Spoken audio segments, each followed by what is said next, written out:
Hello everyone, myself Gautam, and this video is for all the civil engineers who are preparing for GATE 2022. So let's begin. So this is my introduction. I'm Gautam Agarwal, and I have secured all India rank of 56 in GATE 2021, and I have done BTech from IIT Kurukshetra and MTech from IIT Roorkee. This was my little education background, and let's move forward. This is a Telegram channel which you can join for getting all the updates regarding GATE in civil engineering. So an academy has the two types of subscriptions. First is Plus, second is Iconic. In Plus you'll get live classes, weekly tests, structured courses. Basically plus में आपको सब कुछ timely मिलेगा and इसका फायदा ये होता है कि आराम से आपको बहुत सारे एजुकेटर्स के डिफरेंट डिफरेंट कोर्सेज मिल जाते हैं free of cost and iconic आपको प्लस के बेनिफिट्स तो मिलेंगे ही plus you have personal coaching and study planner and you will getting personalized test analysis जिस टेस्ट जिस सब्जेक्ट्स में आप वीक हो आप उसके लिए अलग से आपको टेस्ट मिल सकते हैं पर्सनलाइज्ड टेस्ट एनालिसिस आपका सो अनअकैडमी सब्सक्रिप्शन लेने के लिए दो तरह के कोर्सेज बताया था मैंने आपको तो वन इज प्लस इसमें ये प्राइसेस है and if you want to take it use this code GAUTI10 and then you get 10% off in both plus and iconic subscription. So let's start.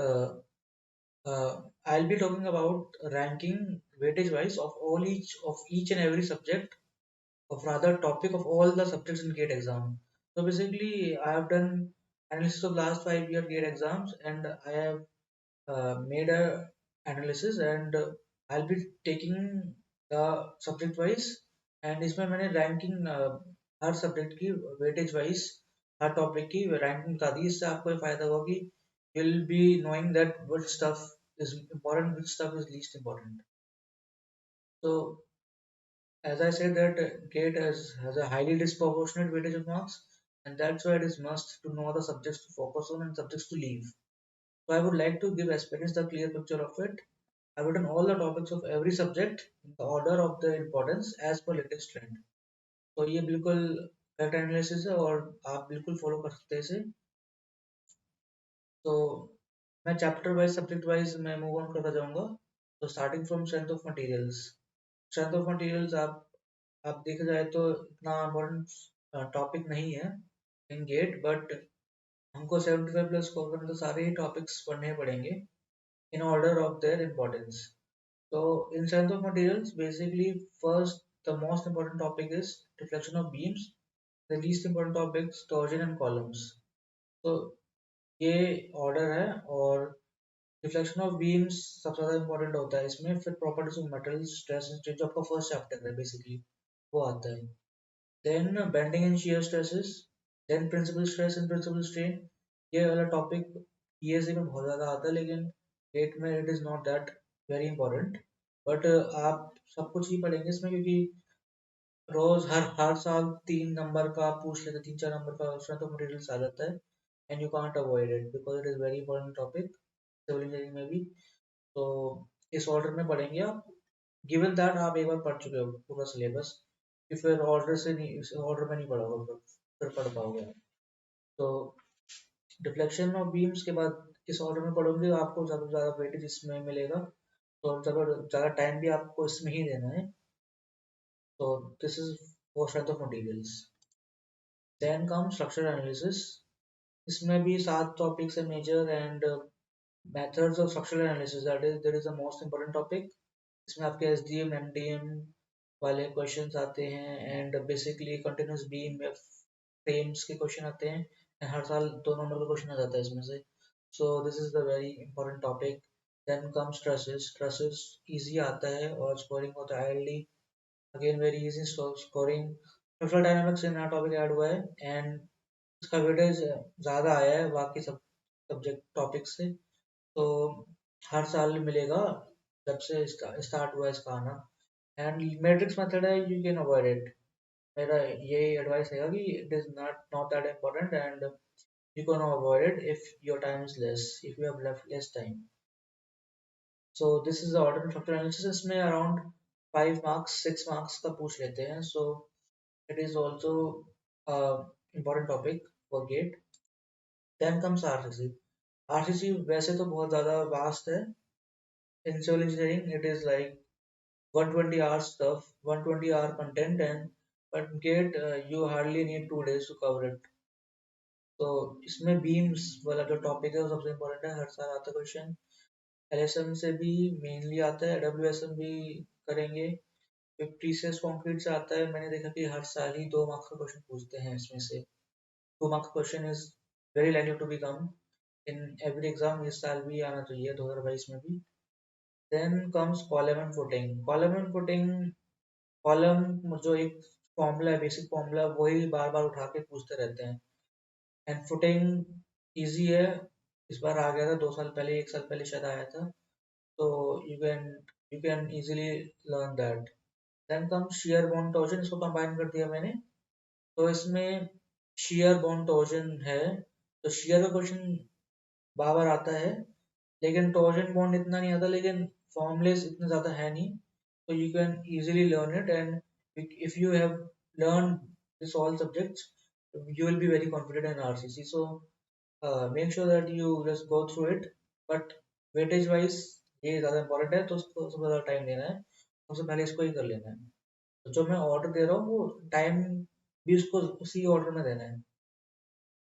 After RCC comes design of steel structures. इसमें steel बहुत कम आता है और tough भी होता है बच्चों के लिए. मेरे लिए भी टफ था. तो इसमें 2 मार्क्स का ही आता है एवरेज जो पेपर में. और इसमें connections are the important most important topic. इसमें बोल्ट्स, वेल्डिंग, रिवर्स, ये सब सेंट्रिक कनेक्शंस पूछते हैं. And you should be very like ढंग से करना पड़ेगा तभी हो पाएगा ये. इसमें थोड़ा वैरायटी भी ज़्यादा होती है लेकिन आ जाता है. तो you should do this if you are preparing thoroughly. If you want to score 75, 80, 85 marks, then you should like have proper attention towards connection. Then plastic analysis बहुत important है. easy भी है, can easily score it. और आता है, ये दोनों topics mainly ज़्यादा important है, 1 and 2. तो 1 and 2 में very important topics, and you can't like leave it. Then third comes beam and miscellaneous. beams में जैसे 19 में आ गया था. तो I will suggest that go through it. Just वो आपका crippling वाला जो टॉपिक है, web crippling and all that, वो पढ़ लेना, उसी में आ जाएगा, वरना नहीं आएगा. एंड देन मिसलेनियस में tension members, compression members, girders, ये बहुत कम चांस आने के. सो you can't like you can leave it if you have less time, because बाकी बाकी सब तो ज़्यादा इंपॉर्टेंट है, उसमें ज़्यादा टाइम दोगे तो you will get more benefit out of it. इसमें इतने ज़्यादा मार्क्स फैच नहीं हो पाएंगे. तो डिजाइन ऑफ स्टील स्ट्रक्चर्स में करोगे तो फर्स्ट एंड सेकंड टॉपिक्स कर लेना. That will be sufficient. And if you have more time, then you can go for third and fourth. But first and second are the most important topics, and इसी में से आता है mainly. Then comes geotechnical. As we all know that इसमें 14-15 marks का weightage है, and इसमें सारे subject is सारे topics ही बहुत important है, सारे chapters important है. And first में foundation, shallow and deep foundation सब ज़्यादा important है, most important. Then comes consolidation. consolidation ही वह तो पूछ लेते हैं, 3-4 मार्क्स का पूछ लेते हैं, and it is very scoring, you know that. Then comes effective stress and permeability. ये भी बहुत ज्यादा इंपॉर्टेंट है और ये सारे इंटरलिंक्ड है. इफेक्टिव स्ट्रेस से ही कंसोलिडेशन आता है. तो आप कंसोलिडेशन पढ़ोगे तो ये दोनों चीज पढ़ेगा तो हो ही जाएगा. परमेबिलिटी भी पूछते हैं, प्रॉपर्टीज ऑफ सॉइल जो फर्स्ट चैप्टर है आपका, ये भी बहुत ज्यादा पूछा जाता है. एंड श्रिंकेज रेशियो वगैरह ये सब पूछ लेते हैं. Shrinkage limit, cricket limit, reference index, activity, ये सब पूछते रहते हैं. सो एंड लाइक आपका बोरो वाला क्वेश्चन, बोरो पिट वाला क्वेश्चन. सो ये प्रॉपर्टीज ऑफ सॉइल इम्पोर्टेंट है. एंड वेटेज भी फोर्थ नंबर पर है. And geotechnical. Then come shear strength of soils. Then stability analysis. ये छोटा सा टॉपिक है बट स्कोरिंग है, बट वेटेज वाइज भी अच्छा है, देखो 6th पे है ये. Earth pressure, then stress distribution, ये सारे ही पढ़ने हैं और प्रीवियस ईयर से ही लगाने हैं. एंड टेस्ट सीरीज देनी है तो इस ऑर्डर में ही पढ़ना है, और इसमें सब कुछ ही पढ़ना है. बस आप कॉम्पैक्शन छोड़ सकते हो क्योंकि ये आता नहीं है, और it is not that important. So in this order, you should study geotechnically. Then comes fluid mechanics. Fluid mechanics में fluid through flow through pipes जो जो टॉपिक है, हेडलॉस वाला जो टॉपिक है, h f f l b square upon two g d, ये formula बहुत important है, इससे ही सारे क्वेश्चन बन जाते हैं मोस्टली। तो फ्लो थ्रू पाइप्स में सारा पढ़ लेना, फिर पढ़ लेना फ्लूइड प्रॉपर्टीज एंड मैनोमेट्रिक्स, जो फर्स्ट चैप्टर है आपका, तो वो पूछ लेते हैं। खासकर ये मैनोमीटर वाले जो क्वेश्चन होते हैं, टैंक वाले, पाइप वाले जो होते हैं, जिसमें आपको डेंसिटी वगैरह हाइट वाइट गिवन होती है, तो ये पूछ लेते हैं। देन कम्स फ्लूइड डायनामिक्स, इसमें फ्लूइड मेजरमेंट्स में हर बार आता है कभी कभार, तो इसमें भी अ, जो वेंचुरीमीटर वगैरह और फिस वगैरह ये पूछ लेते हैं। Then comes viscous flows, parallel plate flow वाला जो चैप्टर है विस्कस फ्लो वाला, that is also in the syllabus and it is in the fourth position. Then comes fluid kinematics, ये थोड़ा फॉर्मूले वाला चैप्टर है एंड इसमें थोड़ा मेहनत लगेगी, लेकिन कर लेना, क्या पता 2 नंबर का क्वेश्चन आ जाए। Then come dimensional analysis and hydrostatic forces, ये डायमेंशन एनालिसिस छोटा सा टॉपिक है, हाइड्रोस्टैटिक फोर्सेस भी छोटा सा टॉपिक है, तो उसमें कम भी आता है। तो मैं बोलूँगा कि फ्लूइड मैकेनिक्स में फर्स्ट टू सिक्स्थ ढंग से कर लो, बाउंड्री लेयर भी आसान होता है, तो you can that do that also. Turbulent flow ये वाला टॉपिक है, इसमें बहुत बहुत ज़्यादा फॉर्मूलेज हैं जो याद नहीं होते हैं, और वो आते भी नहीं हैं, और आएंगे तो शायद फॉर्मूला दे देंगे, तो you can avoid it if you have less time. But fluid mechanics 6 to 7 marks का जाता है और इजी होता है, स्कोरिंग होता है, तो सब कुछ कर लेना है इसमें, 206 खासकर। Then comes open channel flows में first is hydraulic jump, critical problems, then specific energy, critical flow। ये इसमें मैंने कुछ ऑर्डर नहीं दिया, लेकिन बस इसमें जो भी प्रीवियस ईयर से जो आ रहा है यही सभी आ रहा है, तो मेजर इस पे ध्यान रहेगा अपना, इसमें एक क्वेश्चन तो आ ही जाएगा, दो में से एक क्वेश्चन तो डेफिनेटली, ये दो भी आ सकते हैं, इसमें से आ जाएगा। इसमें कोई ऑर्डर नहीं है, बट आपको ढंग से करना है, सिंसियरली करना है, कि 3-4 नंबर, कभी 2 नंबर, 3-4 नंबर का आ जाता है थोड़े से टॉपिक में से। एंड यही हाइड्रोलिक जंप से पूछ लेते हैं, स्पेसिफिक एनर्जी, क्रिटिकल फ्लो, ये सब भी पूछते रहते हैं। तो this is open channel flows. Then comes environmental engineering, इसका ऑर्डर देखा जाए तो 10 सब्जेक्ट्स है मेजर, 10 चैप्टर्स है सॉरी। इसमें वाटर ट्रीटमेंट सबसे ज्यादा इंपॉर्टेंट है, बहुत सारे क्वेश्चन होते हैं। एयर एंड नॉइज पोल्यूशन ये सेकंड पे है, तो यू कांट अवॉइड इट, इसमें बहुत स्कोरिंग होता है, क्योंकि ज्यादा पढ़ना होता नहीं है और मार्क्स आ जाते हैं। Then quality characteristics of water, waste water, ये दोनों क्वालिटी कैरेक्टरिस्टिक्स है जो वाटर के बहुत ज्यादा इंपॉर्टेंट है। ये एमएसडब्ल्यू, ये सॉलिड वेस्ट वाला चैप्टर है, फोर्थ और फिफ्थ इक्वली इंपॉर्टेंट है। तो इन दोनों का वेटेज सेम आया था जब मैंने देखा था, तो so you can like you have to do this both। And then comes treatment of wastewater, well hydraulics, disposal of sewage। ये स्टार्टिंग के जो 8 चैप्टर्स है, इसमें से ज्यादा पूछते हैं। 9th 10th इतना नहीं पूछते, और डिमांड तो पूछा ही नहीं है वो, लाइक 10 सालों से नहीं पूछा शायद, तो वो डिमांड वाला टॉपिक है, आप छोड़ सकते हो।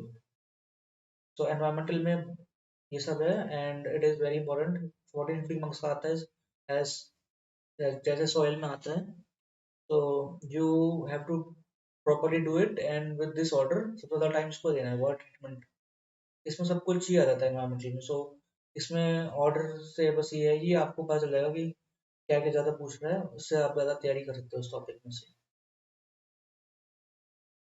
इरिगेशन, इरिगेशन बहुत ही कम आता है, 1-2 मार्क्स का आ जाता है, एंड इसमें वाटर रिक्वायरमेंट ऑफ क्रॉप से ही ज़्यादा इंपॉर्टेंट है, इसको ढंग से कर लोगे तो शायद इसी में से आ जाएगा। तो फर्स्ट चैप्टर है, ये अच्छे से कर लेना। देन डिजाइन ऑफ चैनल, इसमें कैनेडियन एसी वाले जो फॉर्मूले थे वो पढ़ लेना, एंड जो ट्रेपेजोइडल वाला, जो लाइन कैनाल वाला, जो है लाइन कैनाल वाला जो टॉपिक है, वो पढ़ लेना, आपका काम हो जाएगा। देन मिसलेनियस है, इसमें लिख देता हूँ gravity dams, theories of seepage, लेकिन ये बहुत कम चांस होते हैं और बहुत ज़्यादा वाइड है ये, तो उसको पढ़ने से इतना फायदा नहीं होगा आपको। फर्स्ट ढंग से पढ़ोगे तो उसमें नंबर आएंगे। इरिगेशन के बाद हाइड्रोलॉजी, हाइड्रोलॉजी में first chapter is very very important, hydrograph and infiltration, इसमें से ही मेजरली पूछते रहते हैं। Then comes flood routing and floods, तो हाइड्रोग्राफ थोड़ा कंसेप्ट वाला है, इसको ढंग से कर लेना, इंप्लीमेंटेशन भी आसान होता है। एंड फ्लड आउटिंग में जो प्रोबेबिलिटी फ्लड्स आ गए, मस्किंग का मेथड वाला आ गया, प्रोबेबिलिटी ऑफ अकरेंस और रिलायबिलिटी वगैरह पूछते हैं, वो इजीली स्कोर कर सकते हो, आधा रहता है। तो आई रिकमेंड कि ये फर्स्ट टू बहुत ढंग से कर लेना है इसको। इन कैचमेंट इवेपोरेशन, प्रेसिपिटेशन मेथड जो होते हैं आपके, ये सब कम ही आता है, लेकिन it is very easy you, so I think you can do it. ये ज़्यादा मतलब टाइम भी नहीं लगेगा, एक दिन में पूरा ये हाइड्रोलॉजी डिवाइस हो सकता है आपका, if you have studied earlier of course. तो इसमें तो देखो, इवेपोरेशन ट्रांसपिरेशन में कोई क्वेश्चन भी नहीं पूछा गया लास्ट 5 years में, so you can imagine how important it is not. Then comes highway engineering. Highway में ट्रैफिक में ही सबसे ज़्यादा पूछा जाता है। ट्रैफिक थोड़ा ट्रिकी होता है, लेकिन इसको छोड़ नहीं सकते, क्योंकि आप इसको छोड़ोगे तो आपके 3-4 नंबर वैसे चले जाएंगे।